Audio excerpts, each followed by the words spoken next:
देवी यमुना, जिसे भगवान श्री कृष्ण की पटरानी कहा जाता है, परंतु देवी यमुना को भगवान श्री कृष्ण की पटरानी क्यों कहा जाता है, तो आज इस विषय में चर्चा करेंगे और यह जानेंगे कि देवी यमुना को भगवान श्री कृष्ण की पटरानी क्यों कहा जाता है। तो यह बात उस समय की है जब भगवान श्री कृष्ण अर्जुन को खांडव वन लेकर गए थे।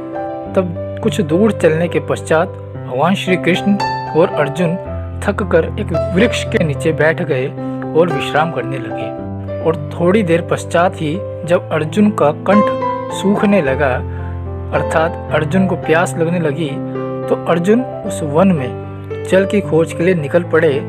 और थोड़ी दूर जाने के पश्चात अर्जुन को एक नदी नजर आई, और जब अर्जुन ने उस नदी में से जल लेकर पीना चाहा, तो उन्होंने देखा कि एक सुंदर सी स्त्री उस नदी में बैठी हुई तपस्या कर रही है। और जब अर्जुन ने उस स्त्री से पूछा कि तुम कौन हो और यहाँ क्या कर रही हो, तो उस स्त्री ने अर्जुन को उत्तर दिया कि मैं सूर्य पुत्री यमुना हूँ और मैं यहाँ तप कर रही हूँ। और इतनी ही बात सुनकर अर्जुन ने यमुना से कहा कि मैंने तुम्हारे समान सुंदर स्त्री आज तक नहीं देखी, मैं तुमसे विवाह करना चाहता हूँ, क्या तुम मुझसे विवाह करोगी? और फिर देवी यमुना ने उत्तर दिया, मैं तुमसे विवाह नहीं करना चाहती, मैं तुमसे विवाह नहीं कर सकती, क्योंकि मैं तो भगवान श्री कृष्ण से अधिक प्रेम करती हूँ और उन्हें ही अपना पति मान चुकी हूँ। और मैं यह तप भी उन्हीं को पाने के लिए कई वर्षों से